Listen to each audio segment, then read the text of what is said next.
Ladies and gentlemen, welcome back to the channel. Today we're taking out the Tier 8 Premium Lo Yang Destroyer.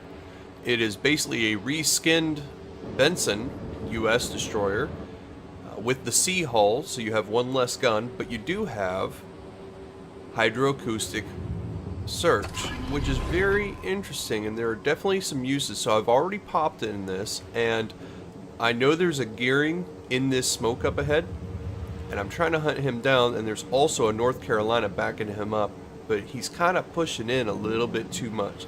So I popped my hydroacoustic just so if there's any incoming torpedoes, I'm going to see them well in advance to try and avoid them.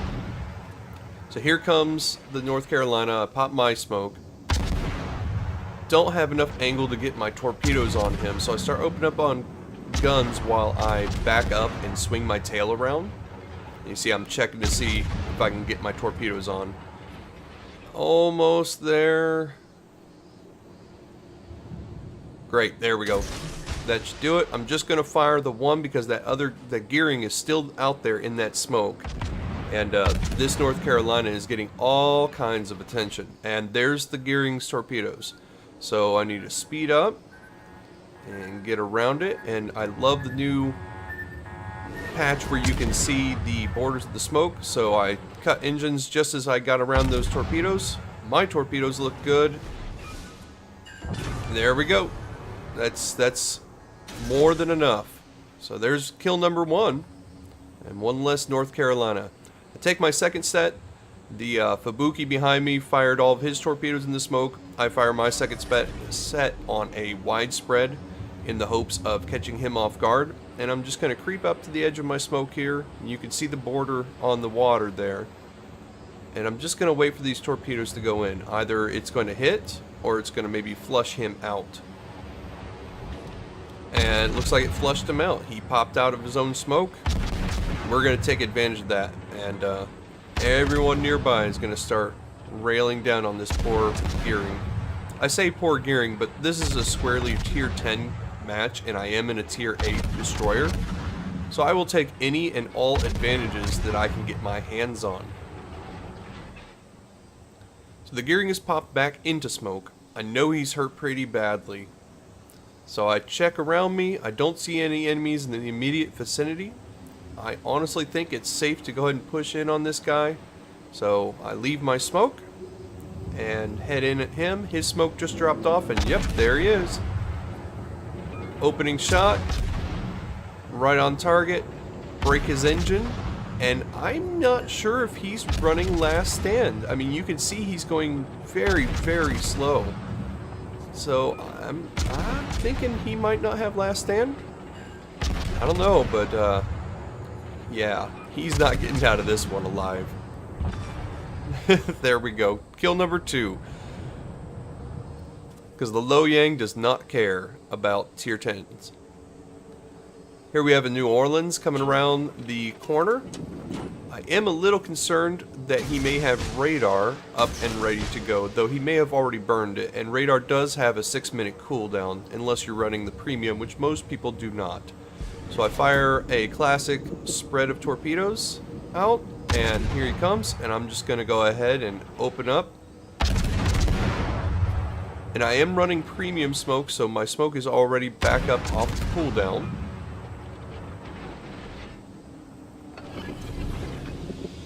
I'm going to go ahead and use that and just sit here and gunboat. So my initial impressions of the Lo Yang, again on this ship, is it's a reskinned Benson. So if you look at the Benson's abilities, hopefully you can avoid running into islands like this one. What? Okay, sure. Anyhow, the Benson, it's the C hull, so you lose a gun, but you gain extra AA. So the Lo Yang gives you an interesting combination of consumables. Instead of a speed boost, you can take hydroacoustic search or defensive AA. The defensive AA is tempting, but I am not aware of any other destroyer in the game that has the ability to use hydroacoustic search. And every time you get into these little knife fights with other destroyers, popping that and being able to see their torpedoes way, way out. I think it's, what is like 4.5 kilometers out. It gives you all kinds of time to dodge them. So, New Orleans is dead. I don't think there was any question that that was about to happen. So we look around, what's the next target? Well, there's a Baltimore and 2 Atagos. Now the Baltimore, again, also may have radar. He is kind of the scariest target out there. But the 2 Atagos are kind of overlapped. So I'm going to send my torpedoes at them. And I am sitting in smoke, so I'm going to go ahead and start gunning at the Baltimore because A, he's closer, and B, I see some of my teammates also gunning in at him. So I pick hydroacoustic for a number of different reasons, and then you'll see in the second game there's some really fun situations where you can spot other destroyers in their own smoke. And here we see some incoming torpedoes. Gonna just barely... Whoa, that was close. Whew. Well, we'll have to give the ship a new paint job after this one, apparently. Spin around. Get our guns, and it does have those extremely nice fast guns from the Benson. And the smoke has run out. I am now completely exposed. There's nowhere for me to go. My torpedoes are on cooldown, and so is my smoke. So we're just going to have to gun down at him. Now, having played Baltimore quite a lot, the guns are really good. It generally helps if he's firing HE at me and not AP. But there are only 2 of those turrets in the front, and they have a fairly decent reload speed. So it is deceptively not the best destroyer killer. So I'm just trying to stay as neutral as I can and just spam this fire on him. I was firing a little bit of AP because he was giving me broadside, and it did pretty respectable damage, about 2,000 a shot. Pop my smoke, pop off the detection just for a second, and pull up my torpedoes. Not necessarily going to fire directly at the guide, but I'm going to overlap those torpedoes. And he has no idea they're coming in because of the smoke. And he paid for it. The smoke was not there to hide me. He was too close. It was there to hide the torpedoes, so he didn't have any opportunity to dodge. So that's one more kill. Skipping ahead a little bit, we've got these 2 Atagos still. I'm about to fire my torpedoes around the island on the one, but then I notice that this Atago is turning inward, and he is going to close the distance very, very quickly. So I go ahead and open up on guns, and I'm waiting for a decent opportunity to use my torpedoes. Not too terribly worried. I mean, the Atago is a dangerous ship. See, there he turned in a little bit, so I'm just going to do a bit of a narrow spread. See, he's kind of boxed himself in between these islands. He, for some reason or another, doesn't want to expose himself, so he's trying to use the islands as cover, but that also limits where he can go with his ship.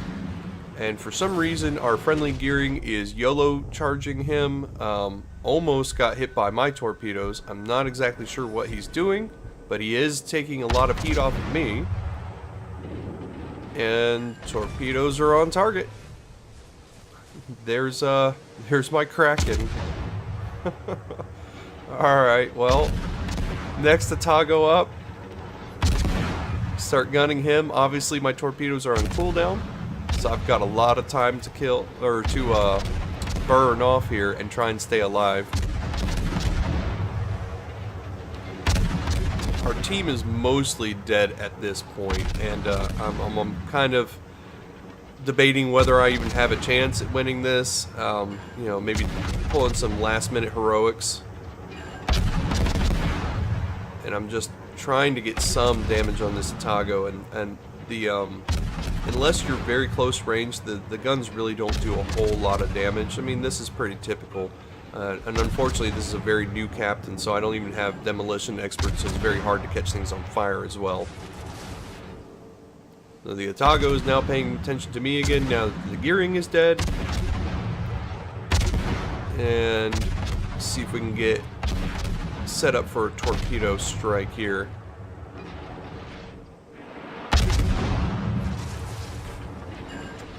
Ooh, just dodged those shots. The nice thing is every time I hit him while he's in that cap, I'm getting bonus points for defending the cap. So here we're going to send out another wall of torpedoes. They're on their way. I do pop my smoke. I gotta wait for this second puff to get me off detection. There we go. I am stealth. Firing, and... oh, wow. Lucky blind shot into the smoke. You can't make this up. But I think I did what I could.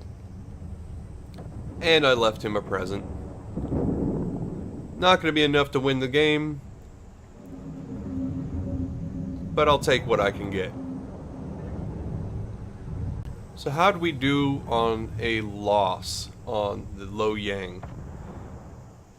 Well, we did pretty damn good. We got 912,000 credits, 5,000 XP, Kraken, Confederate, 112,000 damage, 209 shell hits, 7 torpedoes, 5 kills, 7 floodings. Wow. You can only carry so hard.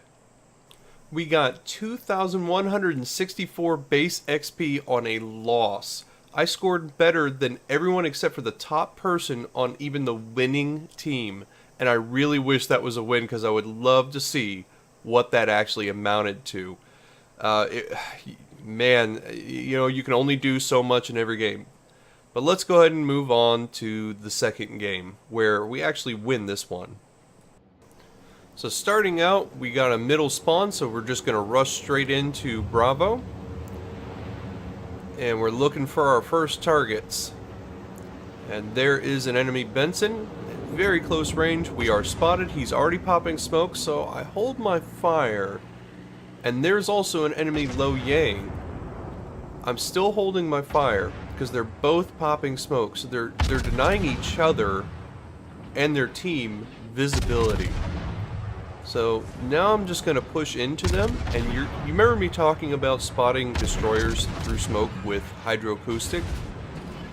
Okay, so hydroacoustic is up,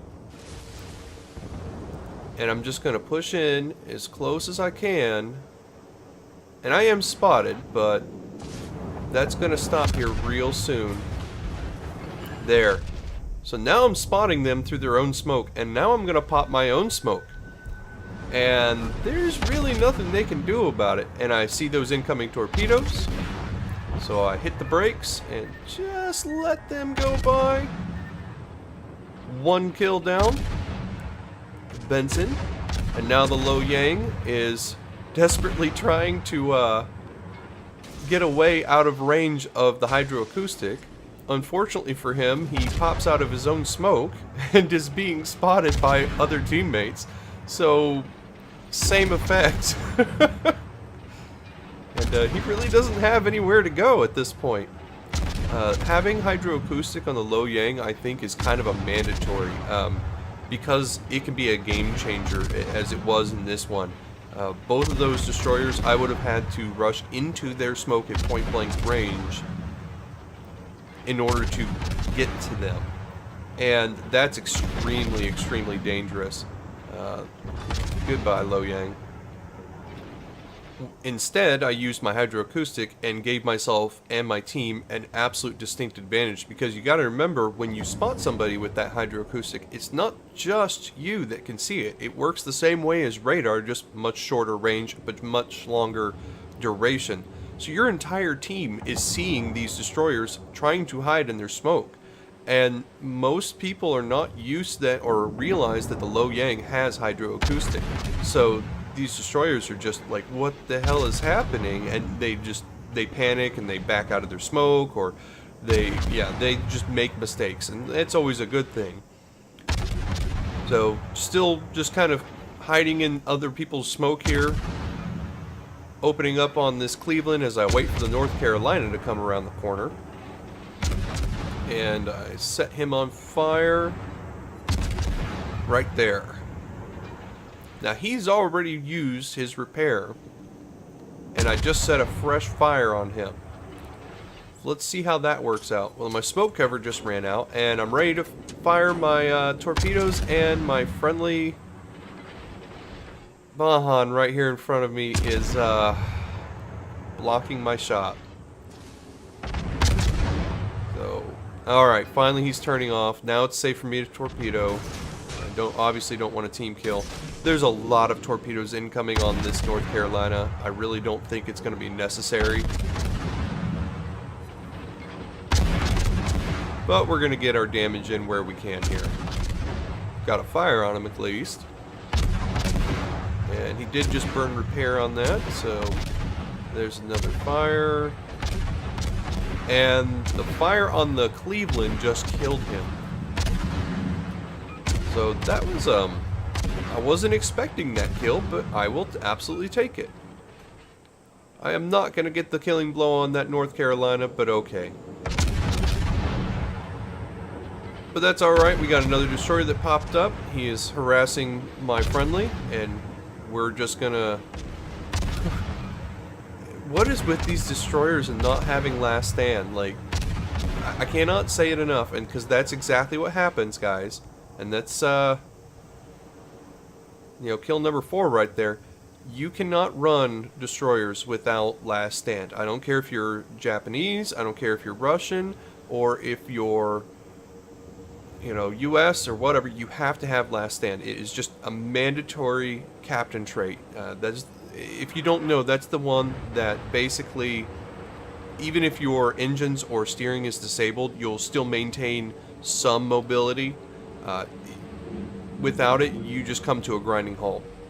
So as we're making our way over to that Colorado, we spot this Kiev, and Fubuki, you know, he asked if I can take the Kiev. I'm like, yeah, absolutely, I've got it.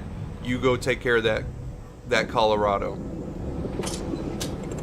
So coming up on him, I am going to pop my smoke because he's firing his guns and is being spotted by other teammates. I'm going to fire at him head on and crisscross my torpedoes and just start opening up on guns, and there go all those torpedoes. Nice big, you know, real tight cluster, and somehow he magically gets through them. Okay, so he's within my smoke. He's going to spot me regardless. I'm going to take advantage of the one thing that I know the Kiev has a weakness on, and it's turret traverse. So I'm going to kick in full gear, and I'm going to use my amazingly fast guns and start weaving and dodging. So he never had a chance to get his torpedoes on me, or for that matter, his guns, really. And there's a Kraken. And let's check in on our Fubuki buddy. I know that Colorado's around here somewhere. There he is.